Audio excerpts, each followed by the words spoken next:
Afternoon, everyone. We'll get going in just a minute. Good to have you joining us. We'll get started in just a minute once Zoom has allowed everyone into the room.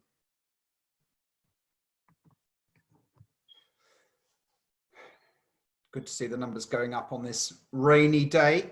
We'll get started momentarily. Nice to have you with us.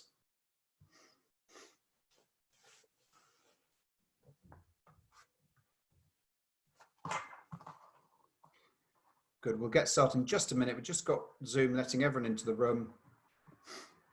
Got the numbers still going up, so we'll just give everyone a chance to join. Okay, I think we're just about ready to get started. So let's go. Good afternoon, ladies and gentlemen. Welcome to this, the first ever TravMedia professional development session online. I'm Henry Hemming, Managing Director of TravMedia. It's a huge pleasure to have you here with us this rather grim and grimy afternoon. I hope that in the hour ahead we can brighten up your afternoons for you. We are running a series of professional development sessions for our PR customers in the weeks ahead, and we are starting them off with Guess Crisis PR in Travel. We thought that might be a good first choice. I wonder why. And I'm just going to give our two guests a chance to say hello to you at this early point.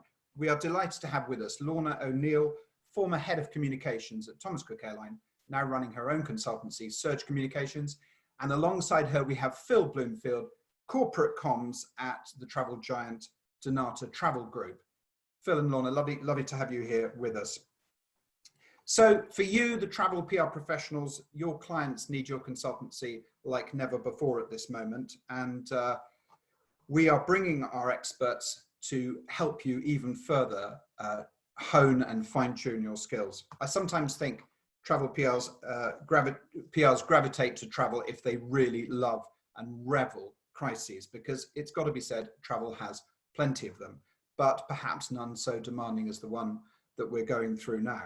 But we've got two experts with us who've seen crises from different parts of the travel industry and can bring their knowledge to the table to help you. I'm sure we will also have a conversation about how to message companies at this very moment in time. So a very early shout out to you, our audience, to think ahead to any questions you'd like to pose to Phil and Lorna later on today. At the bottom of Zoom is, of course, the Q&A button, and do pose questions whenever you like. We'll get to them just as soon as we can. Can I ask you to put your company name at the end of your question? It means we can give you a proper shout out, just in case we don't know which company you work for.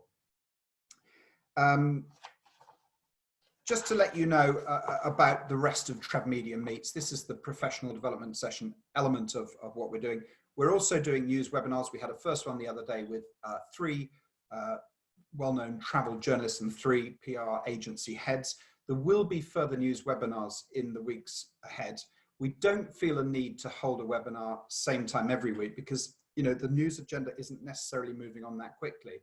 What we'd like to do is have more at a time when there are just those first glimmers of daylight and parts of our industry start thinking about how to restructure, re-engage and start selling. But we will keep you busy in other ways, and the professional development sessions part of it, I hope, is really helpful to you, our customers, at this time of lockdown. If we can help you with your skills base by bringing experts to help you with your skills. So if you go to the TravMedia Meets website, you will see that we've kind of put in pencil as titles for further sessions, the perfect press release, broadcast PR, how to pitch ideas to the travel media. But we're open to your ideas for further sessions, and we're also very much open to your suggestions of executives you would like to put forward as speakers, or people that you would particularly like to hear from. So do give that some thought. And then the third and final element of TravMedia Meets is what we're calling Media Place Online, where Media Place, TravMedia's quarterly networking sessions, come online. And I'm delighted to say that the first one of these is this Thursday at 4:30. This is all the team's work. It's Louise and Ali have created this first Media Place Online, and it's called the Ultimate Travel Quiz. And we very much hope you will join us. because someone at the end of the quiz is going to be crowned, the person with the greatest travel industry knowledge is going to be crowned world champion. And so if you think you can be the champion of the world and know more about the world than anyone else, do get involved. Go to TravMedia Meets and register for Thursday's Media Place Online, and you could be world champion. The event is sponsored by Atout France. Many thanks indeed to them. Maybe the winner should be called World Champignon instead, but I'm not sure. But moving rapidly on, I'd like to introduce our panelists. There'll be no more jokes like that the rest of this afternoon, I promise. I'd like to introduce our panelists. And first up, we have Phil. I've known Phil for many years, and I'm very delighted to have him here today. He is in charge of corporate comms, as I said, at Donata, who own Travel Bag, NetFlights, and Travel Republic, amongst other brands. He has delivered award-winning digital, consumer, and trade and corporate comms in his career, working at companies such as Virgin Holidays and Cheap Flights, which is now part of Kayak. He tells me he is surviving lockdown with early morning dog walking in Brighton, and he is also taking up painting again, and he's reading a book called Everything is Effed, and you'll have to complete the word, I'm afraid. But that one. Thank you very much for showing that, Phil. I really appreciate that. Great to have you here today, Phil. Over to you on the subject of crisis PR in travel.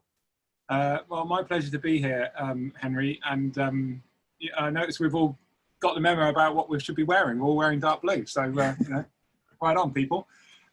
So shall I share my screen, Henry? Is that? That would be great, Phil. Okay, let's see if this works. Hold on, hold your horses, everybody. We are there. Is that good? Perfect, Phil. Okay, cool. So, right, hello, everybody. I would normally start this if I was doing this face-to-face by asking for a show of hands. So, without getting too hung up on the definition of what is a crisis, I think I'd be starting by now saying, right, who here feels that they've been caught up in a crisis of some sort, and did you feel adequately prepared? So, if you're watching this, then feel free to raise your hand if you fall into either of those two categories. And I'm imagining a sea of hands going up right now. In my experience, crises fall broadly into two categories. So they're either self-inflicted wounds, and this could be, in my world, tour operating and travel agency world, it might be ignoring a complaint, or it could be a clumsy co-option of a hashtag that's doing the rounds, or it can be unexpected events. And the travel industry, as we well know, is incredibly vulnerable to wild weather, terrorism, unfortunately, natural disasters, and in the current case, global pandemics. What crises have, whether they're self-inflicted or unexpected events, what they have in common is the capacity to completely disrupt your operations and cause long-term reputational damage internally and externally. So in the past, handling a crisis is, I'm going back sort of 20 odd years now, was a far easier exercise because it was easier to control the channels of communication and therefore the pace of the narrative. That's changed considerably in recent years, thanks to the growth of social media and the 24-hour news cycle. And as much as that's been empowering to a lot of people and to brands, it can also be incredibly damaging. Events unfold in real time on social media. It's where the mainstream press now goes for its news, and the catastrophe has kind of become a spectator sport. And you'll know that if you've been caught up in a tweet storm, or even if you contributed to one, it can be as much in equal terms exhilarating and terrifying. So while the dynamic between a brand and its customers has changed, what hasn't is a need to start by, in my view, distinguishing between what is and isn't a crisis. So I'm just going to run through a few examples. If you can see that on your screen, this for me isn't a crisis. It's a pain in the backside, definitely, but it is, broadly speaking, just a customer service issue and can be dealt with fairly quickly. Next slide. Oh, sorry about the poor quality of that. This was a crisis, if you can read that. It refers to the time that British Airways had a computer meltdown, and although broadly speaking it was out of their control, actually what had happened is that a contractor had cut through a cable, they were held responsible for it, and for their failure to engage, or their failure to engage actually made what was a manageable situation, and one for which they probably rehearsed, run out of their control very quickly, and that kind of narrative was really never really forgotten, and I don't think has been forgiven. I gave some examples of self-inflicted, or I mentioned earlier on self-inflicted crises. Here's an example of one in the screen where a member of the McDonald's social media team took it upon themselves to express their feelings about Donald Trump on the corporate account, and it wasn't obviously a mistake, as you can see. They very much deliberately meant to do it. It was caught and it was taken down pretty quickly, but not before it had been shared multiple times. And lastly, of course, crises are also something that can happen to you, as well as being something you cause yourself. This was, I haven't gone down the screen, sorry. This is a tweet from a few weeks ago now, beginning of March, when one of our brand's offices was shut down when a member of staff tested positive for something called coronavirus. Seemed a bit jolly at the time. Obviously, we were worried about their health, but we had no idea at the time that it was going to lead to where we are now. So, yeah, you know, not a lot of fun, and little did we know that it was going to be the start of something much, much bigger. So, things are beginning to hit the fan, and you are beginning to understand that there is a crisis upon you. What do you do? Sorry, I'm just scrolling down. So, in my view, there are 3 stages to preparing for and surviving a crisis. That is readiness, response, and review and recovery. Now, I'm going to cover each of these in turn, but you should very much consider these part of the same virtuous circle. Every crisis should be a learning experience, both for yourself and for your organization. So starting with the first of those, readiness. The propagation and proliferation of social media platforms and conversation is basically unending. And it's impossible for one person to stay across all of them. But there are tools and so on that exist to make your life a lot easier. Things like Brandwatch, Google Alerts, they all help you track mentions. They all track mentions, hashtags, where your CEO is being spoken about, what your competitors are up to, industry issues. So I would urge you to, if you don't do so already, subscribe to whichever one suits your purposes best. Some are free, some come with a cost each month, so it's going to depend a little bit on budget. Other tools like Hootsuite allowed you to pull all these together into a single dashboard. Who's going to be involved in handling a crisis when it breaks? What are their out-of-hours contacts? How do you get hold of them if you need to? What's their media training experience like? Who's confident in their particular area? Do you want there to be one person that speaks on behalf of your whole business, or are you going to focus on individual specialisms? All these questions need to be asked in advance, and when you've got the answers, gather it all together and save it in a mutually accessible place that can be accessed wherever you are, or whenever you are, and whatever device you have to hand. So something like Google Drive is ideal for that, and make sure everybody knows where that location is, and that those documents are revised and revisited on a regular basis to ensure they stay up to date. Likewise, roles and responsibilities when a crisis breaks. Who's going to do what? Who needs to be pulled in at what stage? What's the decision cascade? All of these things have to be worked through. At this stage, this is when it's useful to start pulling together some pre-prepared statements to use when a crisis breaks, but don't be too prescriptive about what you're writing, because obviously each crisis is pretty different from the other, and there's never going to be a statement that you've got that exactly fits your needs. So it's very much a kind of, and I used this at a previous session that I did with Henry and the guys at TravMedia a few months ago. Very much a kind of what I call the James Brown approach. So keep it tight. So those of you who are fans of James Brown, the musician, will know that his band were very well rehearsed, super tight, real experts in their individual instruments, but they kept their performance really loose. So it could kind of go in any direction. So keep it tight, but keep it loose. It's very much the kind of James Brown school of thought when it comes to crisis management. So there's a good takeaway for you to have. Most importantly, rehearse. Rehearse, rehearse, rehearse. You can't do this enough.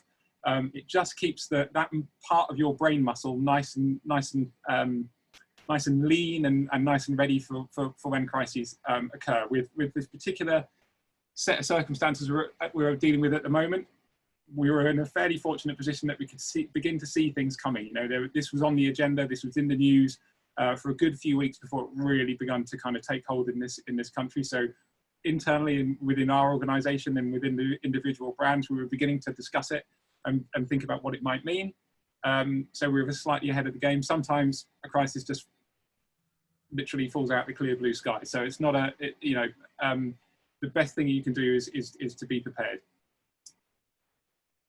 One thing I've always found useful is to create what I call a crisis flow chart. So this, broadly speaking, just outlines the scale and then enables you to segment the different crises that might impact your organisation and how they'll be dealt with. I won't go into too much detail here because I know we're sort of trying to keep a slight eye on time. But the general rule of thumb is the more acute the crisis, the more senior the responders. Henry, I'm going to swear again, but you could say shit rises to the top. So that's another way of putting it. At the bottom there, you know, you might have an angry customer who's dealing with something, who's taking social media to have a moan. That's very, simple with, a customer service issue more than anything else. Right at the top, this is serious brand jeopardy. The CEO needs to be front and center. It's threatening your brand in a big way. This could be a major data breach. It could be a significant product failure. It could be, the complete ending of all international travel when your business is involved in international travel. So, think big when you're thinking of these different scenarios. Moving on to the next phase, response. So your phone's beginning to light up. Your customer service manager wandered over to you with a worried look on their face. Don't panic. The worst thing you can do right now is jump on the first response. Yes, the clock is ticking. Yes, people are beginning to clamour for some sort of response. But my advice is to take a deep breath and start by acknowledging what's going on. Even if you don't have all the details, even if you haven't got a solution, and the chances are you won't have one at that point, the fact that you've acknowledged that something is going on will at least keep people in a holding pattern, and that will be respected. It buys you time more than anything else. General rule of thumb is that you need to be certainly half an hour at the very latest, if not sooner, to reply to a social media post, for example. That timescale is shrinking all the time. People are becoming more and more impatient, I'm finding. The challenge here is that not all organisations can monitor social media 24/7. You need to try and find a way within your organisation that can be achieved in certain circumstances, or at least dealt with as soon as the day begins. Next slide. Your next stage in the process is actually about apologising. It's as simple as that, really. I think I'd like to hope we're still a fairly forgiving society, and the value of a genuine and authentic apology still has considerable power, in my opinion. So say sorry and keep saying it and mean it, and ultimately that will help you be forgiven for whatever's going on. Next slide, the number 4, responding to the source. So this would seem like an obvious thing, but it's surprising how many brands get it wrong. If the complaints are coming in via, say, Facebook or Twitter, then respond first to Facebook or Twitter. Don't get a statement published in the Times and hope that people will see it. You need to go to where people are letting off steam. And if there is an issue arising, then follow that thread. It's a really simple, to me, this is a really simple maxim, but again, as I say, I'm pretty surprised at how few brands actually follow it, and that doesn't deal with the source of the problem. Next slide. Whilst all this is going on and things are kicking off, it's really important that your ears are wide open and you're continuing to listen. And it may be hard and it may seem counterintuitive to higher ups or your CEO, but it's really important you provide a space somewhere where people can vent and ask questions and where they can see that you're listening. If you're not doing that, then how are you tracking their concerns and how can you address them? That is my view.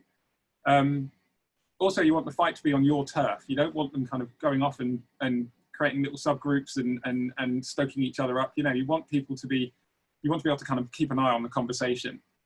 It's easier to track that way. And by monitoring the conversation, you'll get an early warning of new developments, and it will also increases the likelihood that advocates will come to your defense if they know where to find you, and they can see that you're trying to do something about the problem. It's really important that you supply a pressure valve, even if it's unpleasant to watch in the early stages. I'm sure that there are other brands on this webinar who will have had a similar experience, but you know, our social channels have been an absolute, it's been awful to watch over the last few weeks whilst we've grappled with, you know, all the other problems that many other travel brands are dealing with. But that's where, you know, we've needed people to go there and explain what their situation is like, so that we can deal with it and escalate where possible. And if you don't supply that pressure valve, then they'll find it'll build up, the pressure will build up, and it will find a crack somewhere else. Next slide, number 6, is inform. So as having created a place where people can pile in on you, you also need a place where you can direct them out of the brawl.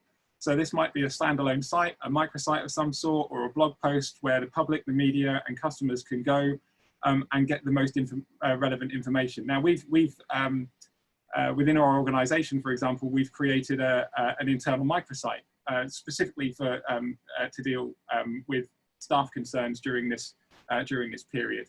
You know, on there they can find all of our facilities information, all our policies, all the statements from senior management, the newsletter that we've created to help keep people in touch.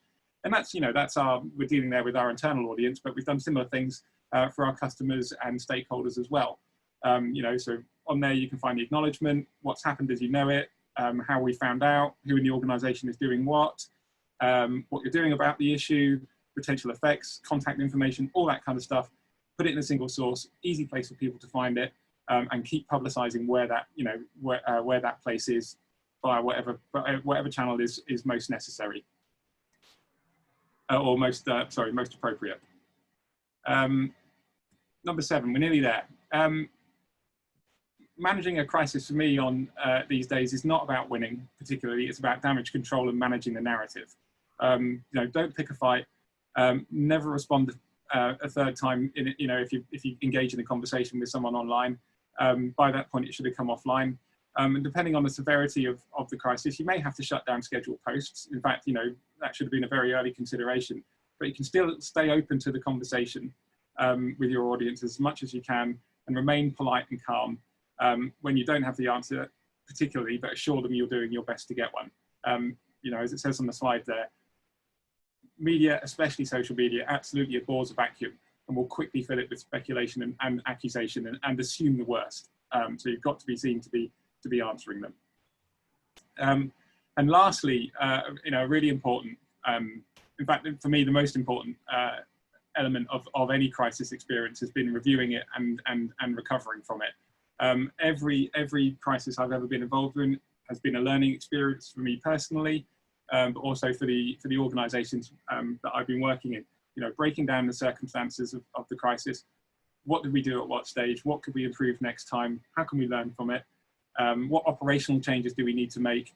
This one has been exceptional because of the changes we had to make to our organisation very early on. So as well as coping with the kind of all the customer issues and you know, the reeling from all the airline cancellations and flight cancellations and holiday cancellations, we were at the same time transitioning 1,300 people to home working, you know, navigating the government's furloughed leave scheme, reducing salaries for everyone who'd been retained by up to 30%. So there was an absolute ton of stuff going on.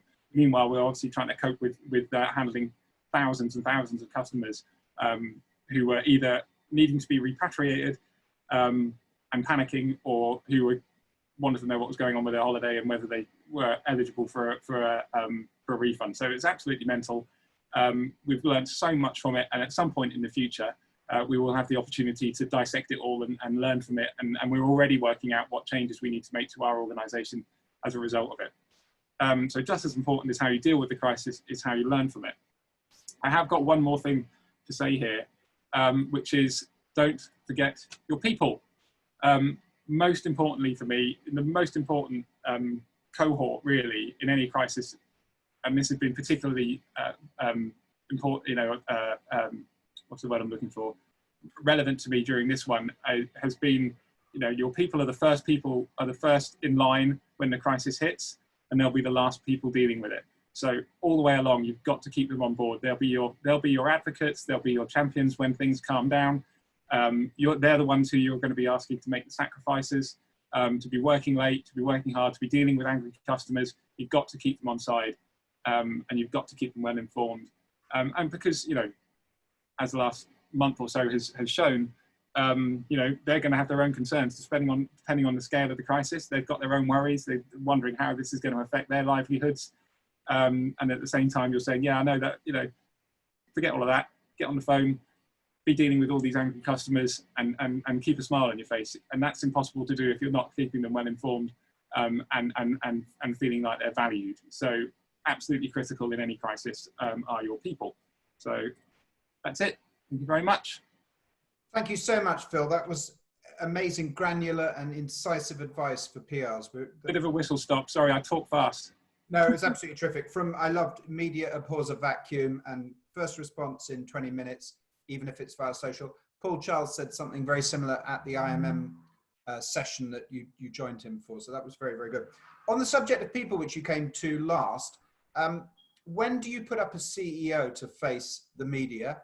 And when does the corporate comms chief become a better person?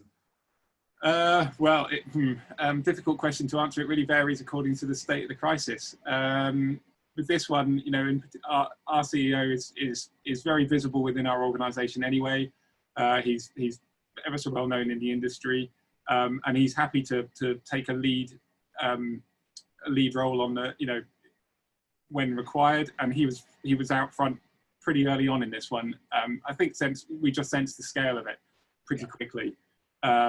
Especially when we had a positive case quite early on within one of our brands, so it hit home very fast. I would say on that flow chart, if you like, the slide I have with the flow chart, someone like me, I would say, is capable of kind of leading things and being the face of the brand about halfway up. Yeah, that thermometer, if you like, and then beyond that, it's like it comes above my pay scale, and I'm looking for senior management to take over and show some leadership. Again, it was said in that IMM session that if the executives of a company have shown confidence in your messaging and brand protection of brand reputation with you during the good days, they should be turning to you when things go bad. Yeah, absolutely. And someone said something to me similar along similar lines a week or so ago. From a PR point of view, it's ever so easy to PR's ever so easy in the good times. It's where you really earn your spurs during the bad times, and you've got to be kind of ready to take the rough with the smooth. Yeah, terrific. If you could close your presentation, we'll bring on Lorna now, that's great, Phil. Great to have you here, Lorna. Thank you for having me. So to introduce you to our TravMedia audience, Lorna has had a 15-year career in PR, holding senior in-house comms roles at Marriott, I think at Grosvenor House, and Trainline and Thomas Cook, where of course she was head of comms during the tour operating giant's unfortunate collapse last September. So has got so much frontline experience, it's not true. We're delighted to welcome her today. She now runs her own independent PR consultancy, Surge Communications, and her survival mechanism for coronavirus is watching lots of Gangs of London, knocking hell out of her dumbbells, and building Las Vegas in Lego. So well done. Great to have you here, and over to you.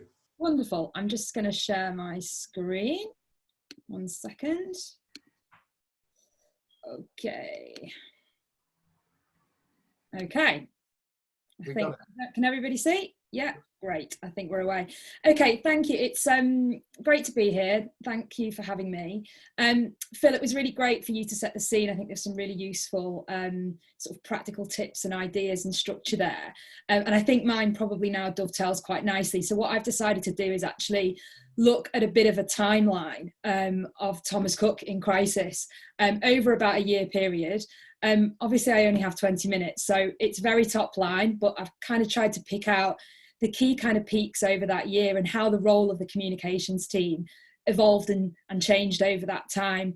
I'm then going to go into just a little bit of personal insight on what it was actually really like to be at the forefront of one of the probably the biggest crisis comms responses in travel. And then I go on to some principles and hopefully some useful takeaways at the end. But hopefully you'll find a few of those as I kind of go through as well. But where I wanted to start was in 2018, that not everything was awful at Thomas Cook. And I think this is quite important as a starting point. We as a comms team were doing really, I believe, exceptional work. We were very much driving the narrative on the change in package holiday travel. Our holiday report, I've put a couple of examples there, was very well respected in the travel industry and beyond, and called upon by all sorts of different media as kind of the leading narrative on travel. In my part of the business, in the airline, we were doing really great work on giving the airline its own identity as a strong independent airline in its own right.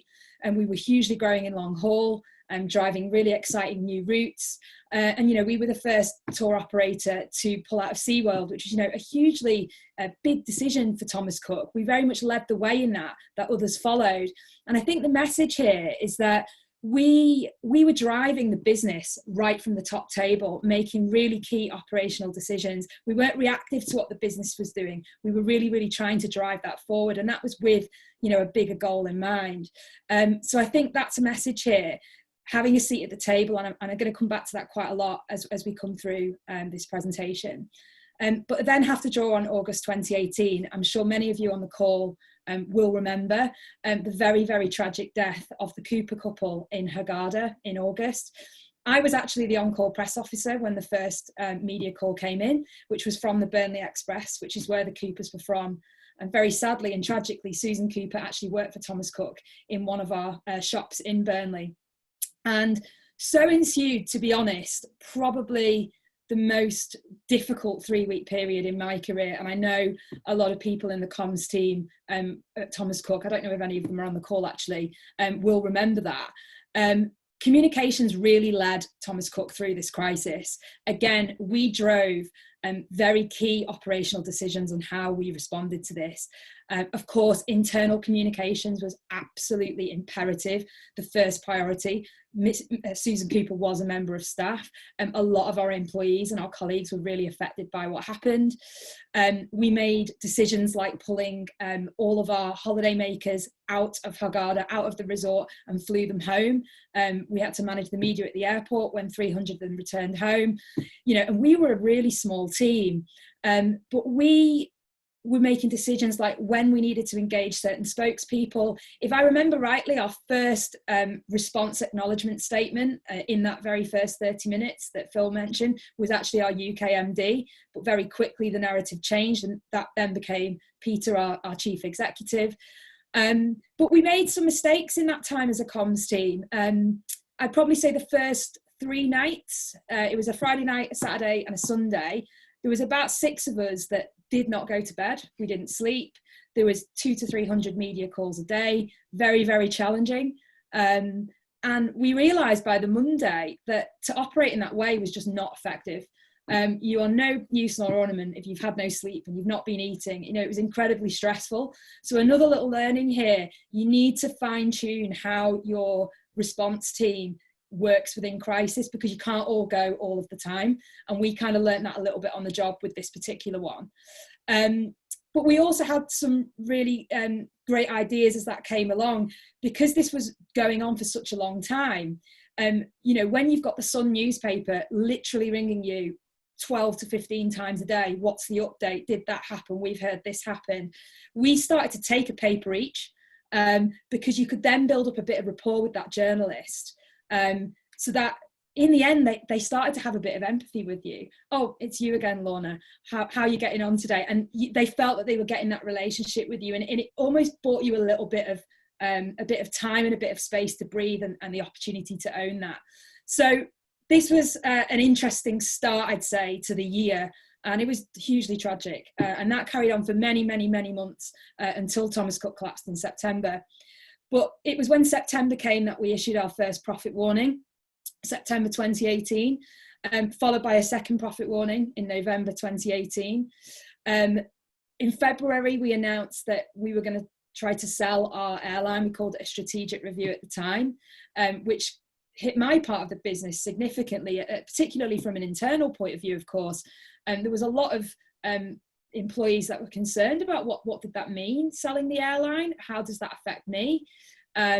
But there was also quite a bit of excitement, I'll be honest. There was people in the airline that thought, actually, is this our opportunity? We've been building this narrative around being an independent airline. Maybe this is our opportunity to really fly on our own. So there's some quite complex internal communications around that time.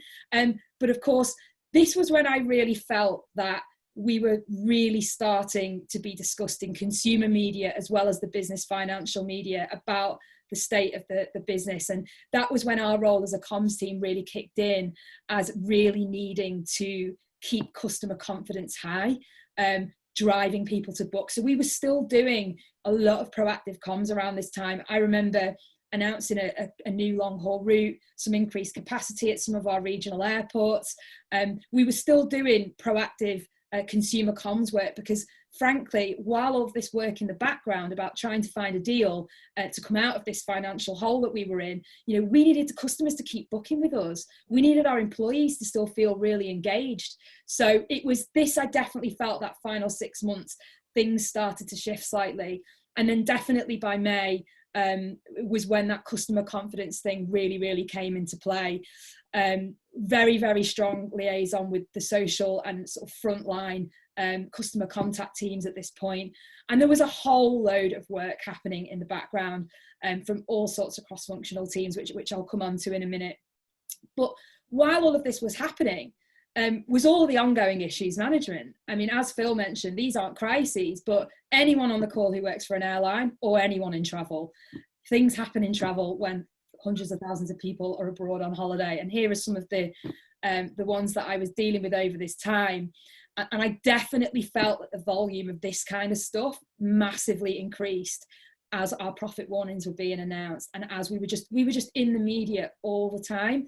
So any foot wrong, I felt we were getting jumped on. Your on-call weekends, I noticed what you maybe have 2 or 3 calls on a weekend. It was 3 times that over this period.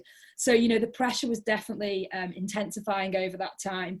So I'd say at this point as well, I was doing a lot of education and engagement internally as well as externally, because we needed all of our teams across the business to understand that we were just under the highest level of scrutiny at this point. So every step that we made, any operational decision that we made, was going to be have a light shone on it. So again, we had our seat at the top table, and that was just so super important. Communications was hugely valued at Thomas Cook, and it was important that it did, because we just didn't have room to breathe or kind of make mistakes, really. And then to kind of summarize what our role was sort of over this period as we led up to September was, as a comms team, we were managing an intense level of pressure from the investors, from the media, from all sorts of different stakeholders, which I've mentioned. I believe we had a first-class reactive press office, and our ongoing media relationship building over this time was, for me, first rate. We never, ever shone away from meeting with journalists, having coffee with journalists, fronting up to them when, frankly, the shit was hitting the fan in the background. But as an external comms team, we were really, really building media relationships. And I will come on to that at the end. It pays off in crisis if you have strong relationships with the media that you're dealing with. So you need to do that when the times, are good, and also when the times are bad, because it really, really helps if you've got those relationships there. Maintaining customer and supplier confidence while the deal was being worked through was definitely something that we were challenged with. And I'll be honest, sometimes that felt uncomfortable. It felt uncomfortable. We never lie. That's golden rule. And there was never any of that happening. We were driving forwards as a business. As I say, with the airline, we had big plans and we were doing them. We had to carry on as a business. And as a comms team, we had to communicate that externally and internally to keep everybody on board. But we did that with no budget at all. And we did that with no agency support. So it really fine-tuned our skills as a comms team, I would say. Strong internal comms. It was so paramount. I've actually never worked anywhere where internal comms was prioritized more than it was at Thomas Cook. We had to maintain motivation. Phil mentioned it. You have to take your employees with you. Don't forget about them. It's so important. So we were very much engaging in lots of internal comms over this time. Training and exercises. We constantly reviewed our crisis manual and processes every quarter. And we were constantly contingency and scenario planning. We did exercises all the time, always cross-functional, not just the comms team. We engaged all of the different teams across the business. So, we were really, Phil mentioned using that part of your brain, and we kept that on all the time so that we were ready for crisis. And we were always fine-tuning team roles and responsibility and integration across the business functions. In the airline particularly, I'll be honest, some of my on-call weekends in the earlier stages, I would be concerned about the disconnect between operational teams and with the comms team. So I spent a lot of my time sitting in ops control, making them understand the role that they play in positive communications, especially when things go wrong. So again, keep fine-tuning your roles, know what your responsibilities are, integrate across the business, keep that seat at the table. It's really important. So that's kind of was all happening in that year until, of course, the very tragic collapse in September 2019, which, you will have all seen the headlines. In essence, we had been firefighting for a year to this point. So in some ways, we built up to this. And as a comms team, we were probably ready. I think, as I say, we'd fine-tuned a lot of things.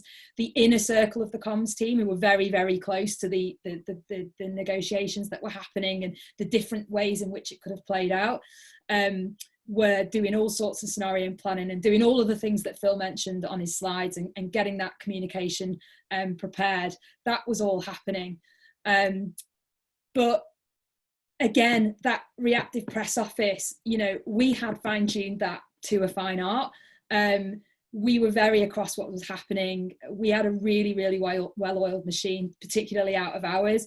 But it's supercharged probably from that Thursday. We went into administration at 3 a.m. on the Monday morning, but from that Thursday, we'd been building up to this point. So it was very tough.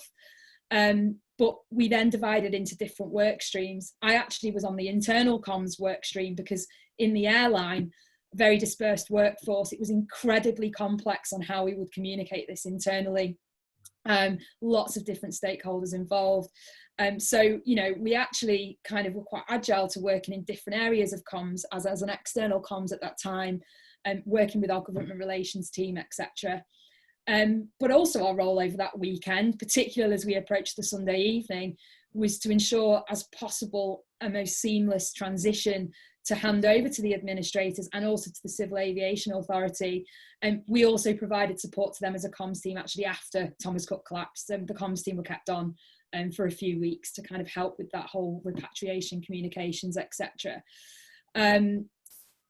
So what was it really like? It was a massive learning experience, huge.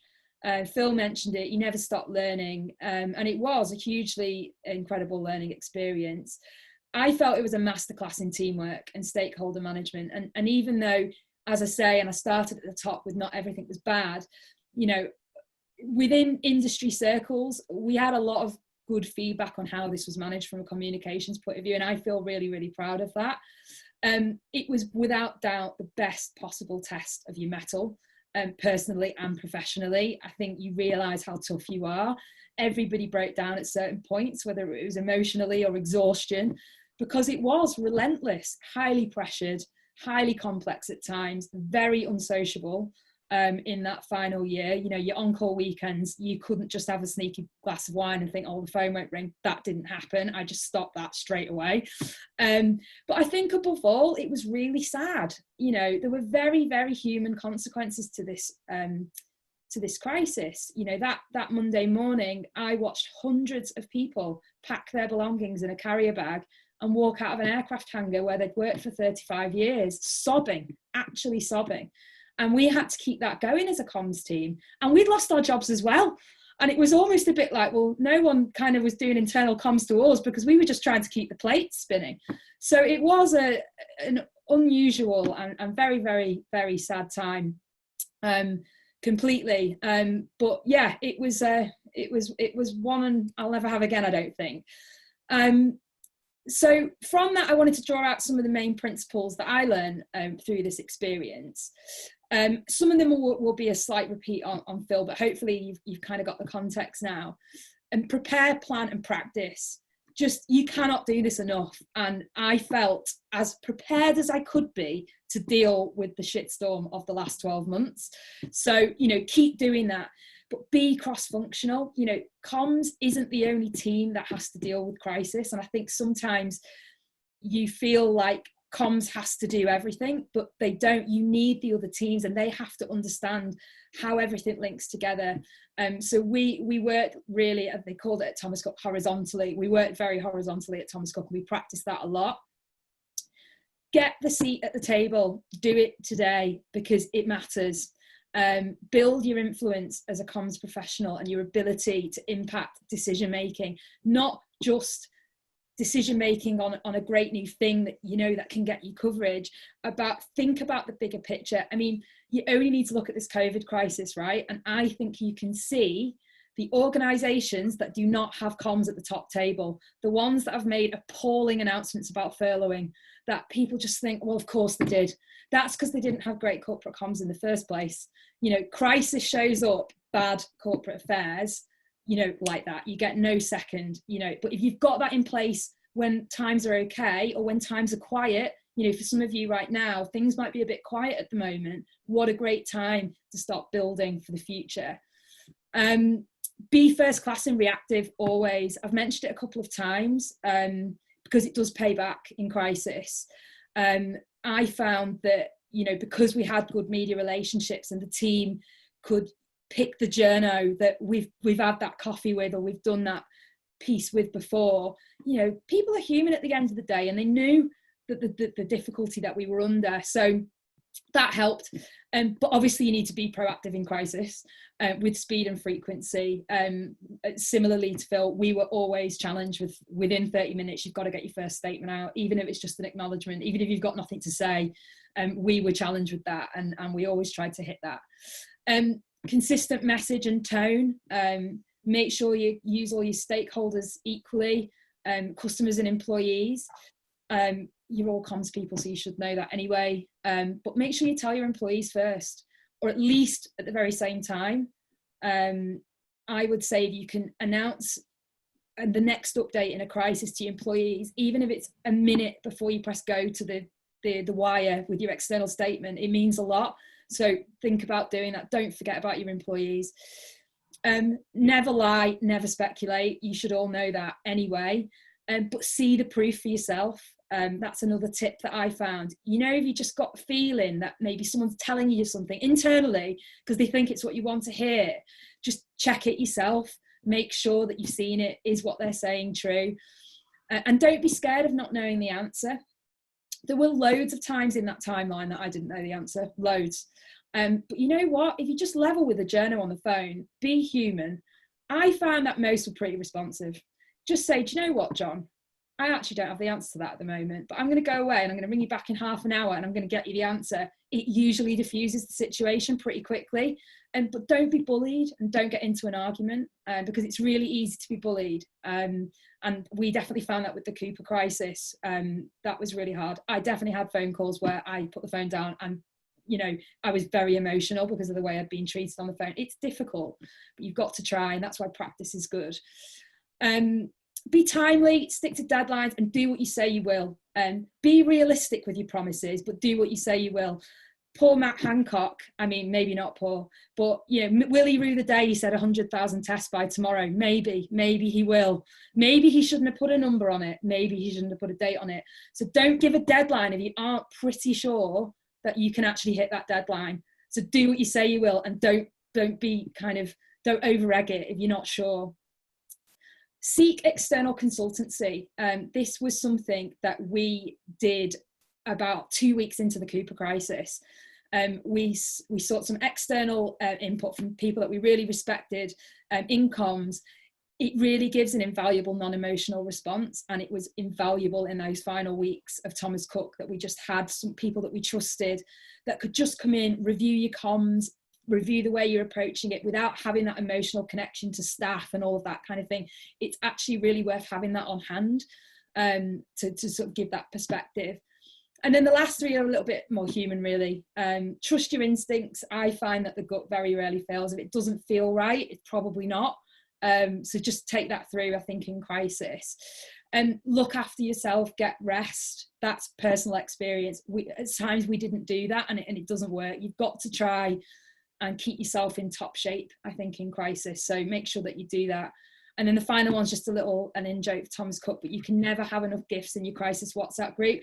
Honest to God, at 2 a.m. sometimes when people send you like a gif of Beyonce or something, it's just like, it just made me laugh so much. So, you've got to keep your team morale high. It makes like a huge, huge difference. And that's it. Thank you very much. I hope that was helpful. Wonderful, Lorna. You've shown what a great and passionate spokesperson you are, and thank you for sharing those insights. It's great to hear the inside story from the PR professional's point of view, and I think our audience will have found that so very rewarding. And it was horribly tough for you at the time, but it has given you a skill set and experiences that few PRs have. So you'll become a legendary crisis PR specialist, I'm sure, in the years ahead. So it was wonderful to hear that. I'm glad you coped with Thomas Cook being the piñata of the travel industry but I think your comments about leveling with journalists and kind of knowing that they're not going to stitch you up, even if you can show honestly that you need to go away and get an answer to their question. I think that's so true. And everything you said about needing those media relationships at the beginning to help you, so you're not dealing with an audience you don't know and they don't trust you and they're just out for blood.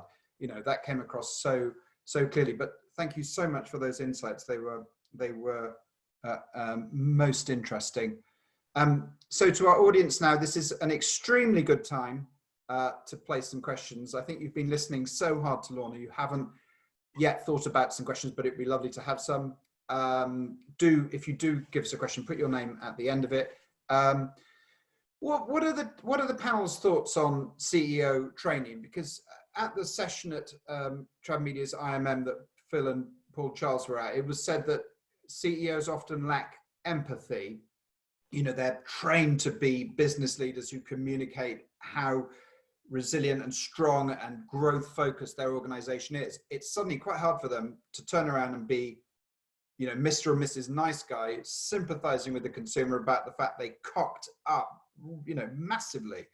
How do you train a CEO? How do you get their time? What do you have to do? It's a good question. I think, there's definitely, sometimes I think you're lucky if you get in an organization, some have just kind of got it, and, you're not going to know that. It can be trained 100%, but if you've got someone that got it, great, that's brilliant. And if you haven't got someone that's got it, yes, of course, you can train, media train. I've done loads of media trainings with all sorts of different spokespeople. But I think for me, the best chief execs or senior people that I've worked with, particularly in-house, the ones who are good at the empathy bit and the human element are those that actually take the time day to day to walk the floor, speak to staff, go to shops, are in the business, and some are so much better at that than others. So again, it goes back to kind of what you should be doing today, now, not just when you're in crisis, is, encouraging your spokespeople, not even just chief executives, to really, hopefully they would want to do that, but I think that helps that would be my kind of feeling on it, I think. And Phil? Yeah, I'd agree. I was about to say the same thing. The best CEOs or senior leaders I've worked with are the ones that have, if not risen up through the organisation itself, certainly risen up through the industry, and they've been on the front line. And they, one in particular springs to mind, who she was started as a holiday rep, went into purchasing, and then kind of gradually kind of worked her way up through the industry, different businesses and so forth. And if I ever needed to find her, if we were in the office together, if I ever needed to find her and she wasn't in her office, I knew she'd always be up on the second floor in the call center, hanging out with the guys on the phones and loving it. You couldn't get her away from there. She'd rather be there than sat in some boring meeting with the rest of her leadership team. And she was brilliant. When you needed her, she had that empathy in absolute bucket loads. Yeah. And I'm generalizing slightly. Did it make a difference that she was a woman versus a man? I don't know. But certainly I would say the CEOs who I've found hardest to deal with, or for who this pushes them further out of their comfort zone, are the ones who, as you say, have come from maybe a different background, where there's less need for them in that career path to have had human contact and had that kind of need for empathy. They're happier working with numbers or whatever it might be. And again, I'm sort of generalizing slightly. And really the only way you can, you've got to start working that muscle and putting them in situations where they need to develop that kind of human touch. Yeah. And do CEOs give enough time for media training, or is it something they always push back in their schedule? Lorna? Sorry, you just cut out there. Could you repeat that one, please? Do CEOs give enough time for media training? Do they get how important it is? Or is it something that gets put in their diary and just gets pushed back, and the media training specialist gets pushed back? Yeah, I mean, drawing on the Thomas Cook example, and let's be honest, it probably came from historic poor communications in the years sort of before our team.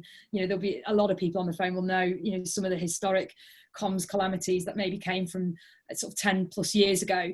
I think because comms was such high importance and high on the agenda at Thomas Cook, it actually was always prioritised. The training exercises never got cancelled. So I think there was an ethos and an education internally that it is a priority. That I appreciate for a lot of people on the phone will sound really luxurious, because there'll be loads of people on the phone where it isn't, and where people just think it's that annoying training session that they haven't got time for, or that the chief exec doesn't understand it.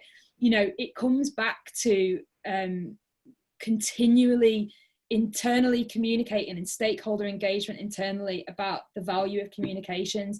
Look at the situation we're in at the moment. There are so many opportunities to share with your businesses and your organizations what good comms is and what bad comms is at the moment. Like, they're there for all to see. We can all see the organizations that are doing it well and those that aren't. As I said, crisis shows up bad corporate comms quicker than anything else.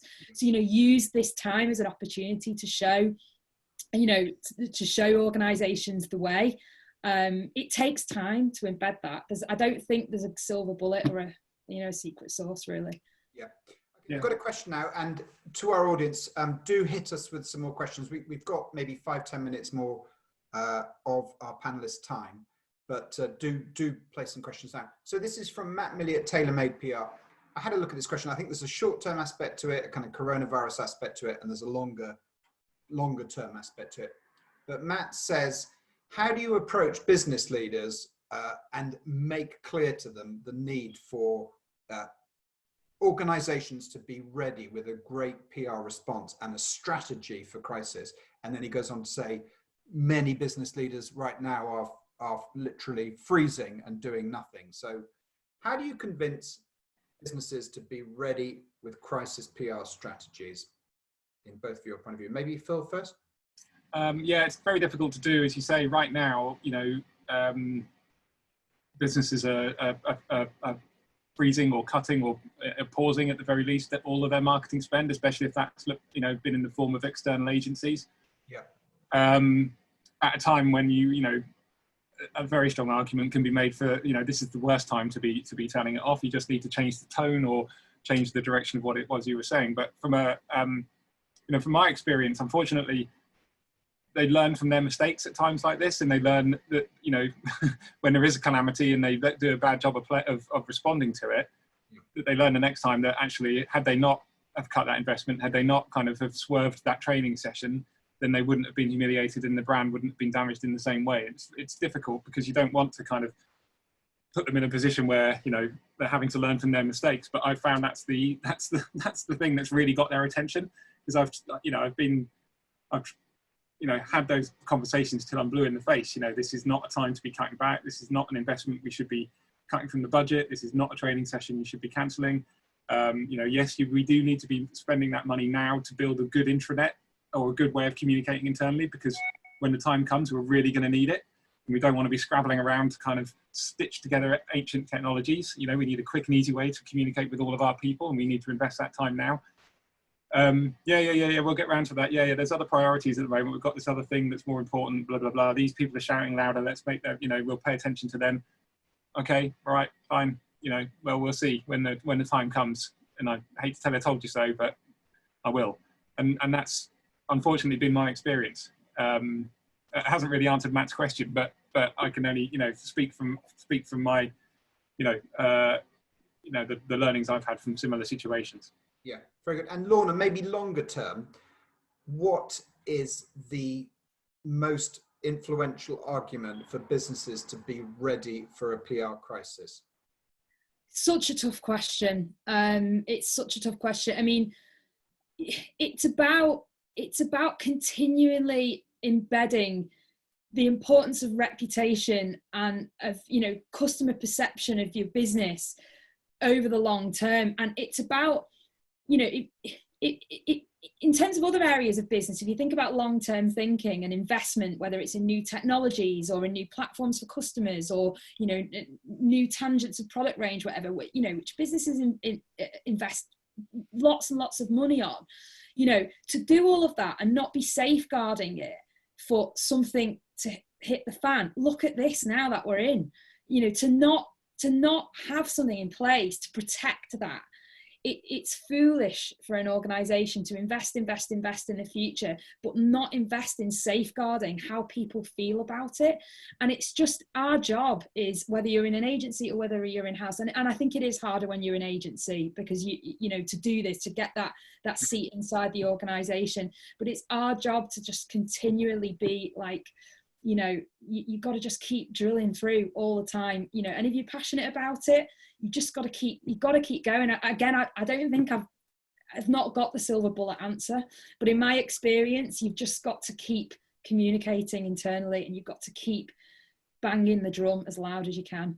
And I do wonder whether there's a new generation of leaders that are beginning to kind of become more visible in the business community, who understand that more than perhaps the older generation, because they're much more kind of brand savvy and more kind of comm savvy, because they're just more digital native, aren't they? And they've grown up with it more as a kind of present and visible influence in their life, so they understand the need for it, and it's almost like a second nature to them. So I would hope, the leaders of tomorrow, the business people of the tomorrow, who are at home right now, coming up with amazing little business ideas because they've got nothing else to do, are even more attuned to it and understand that comms actually need to sit right at the center of your business strategy, and not just be there. That's something that you drop, when it becomes, when things become tricky and you need to be cutting some money out of the organization.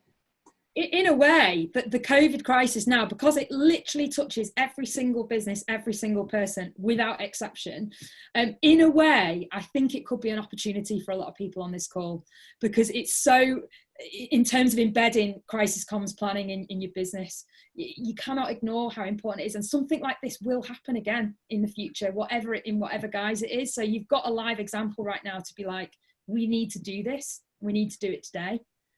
And it comes back to Bill Gates' comment about PR being the most important area of spend, because today's consumer is so much more intelligent and savvy, and marketing understands the consumer and respects the consumer's feelings and intelligence and outlook on life so much more. So in a time of professional and political correctness and so forth. You've got to be able to communicate correctly. You've got to be able to say the word communicate. You've got to be able to communicate correctly to maintain the loyalty of your customer. Okay, a couple of questions now. Anna Pryor down in Phil's Patch, Brighton. Anna is in charge of PR for British Airways I360 Viewing Tower. A very insightful webinar. Thank you to our panelists. Please, could you each give us a couple of examples of great corporate comms that you've noticed during the global epidemic? Trying to think of a good one. I tell you who I think does good corporate comms generally, and then when COVID happened and they came out with various different comms, I thought, yeah, of course they've done it well. Is Timpson's, you know, the shoes and the keys. Yeah, I just think he's so good. It's James Timpson, isn't it? I think is his name. Yeah, and I think they've got great corporate comms.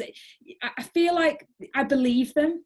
I feel like they don't just, you know, hire prisoners because it sounds like a good thing to do. I believe that they believe that that's the right thing to do. Yeah. And I felt like their response to COVID, when there were other I shouldn't really be naming and shaming, should I? But like your Sports Directs of this world, where you think, yeah, of course they haven't done it well. Because as I say, crisis just shows up the people who don't do it right. Yeah, very true.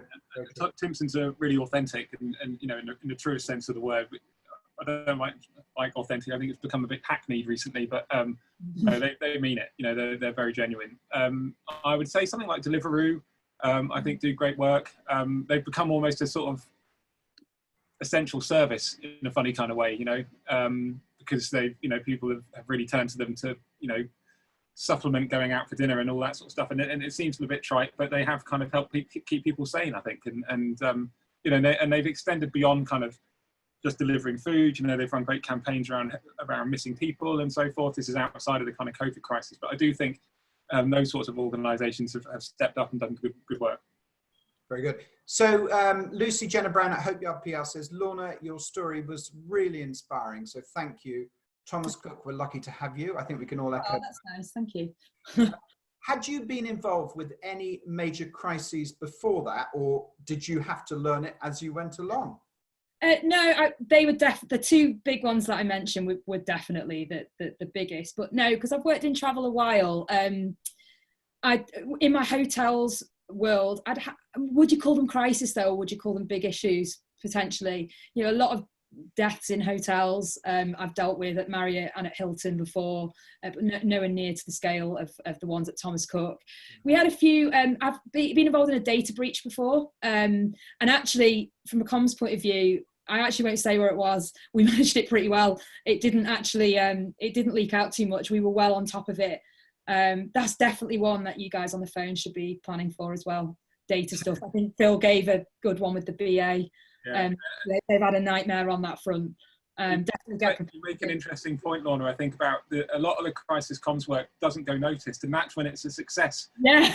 That's the kind of, you do a lot of work behind the scenes to keep this stuff out of the media, and that's when you've been your most successful. Yeah, definitely. I've had, you know, senior people who've maybe not done some quite clever things that we've managed to keep out the media. So yeah, I've worked on all sorts of different bits and bobs over the years, but yeah, the two that I've given today, without question, were the biggest, definitely. Great. Well, that's been a truly great session. Thank you so much, Phil Bloomfield and Lorna O'Neill, for your time and your insights. It's been really stimulating. Pleasure. I'm sure we'll welcome you back again sometime. And to our audience, just remember, we know there's kind of webinar fatigue in the travel industry, so we don't want to do webinars for webinars' sakes. We want to help you at this time in your careers with useful and valuable information. So if there are further professional development sessions you would like TravMedia to take on, if there are people you want to hear from, if there are people you want to put forward, please do that. Make contact with me. We would love to hear from you. Thank you very much for joining us today, everyone. And thanks again to Phil and Lorna, and tune in next time. Stay safe, everyone. Stay safe. Bye.